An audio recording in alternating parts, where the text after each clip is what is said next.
হাওড়াতে যেদিন যাবার কথা থাকে মা কিছু না কিছু বানিয়ে রাখে, কিন্তু হঠাৎ করে বিনা নোটিসে গেলে তখন তো আর কিছু বানানো হয় না।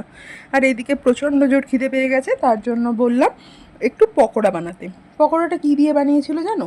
পেঁয়াজ আলু গ্রেট করে নিয়ে অল্প একটু বাদাম, লবণ আর কাঁচা লঙ্কা, ব্যাস এইটুকুই। আর সেটা মেখেছিল বেসন দিয়ে। যাই হোক, সব মিলিয়ে মিশিয়ে যখন সর্ষের তেলে, ডুবো তেলে আর কি ভেজে নেওয়া, জাস্ট ওয়াও লাগে আমার খেতে।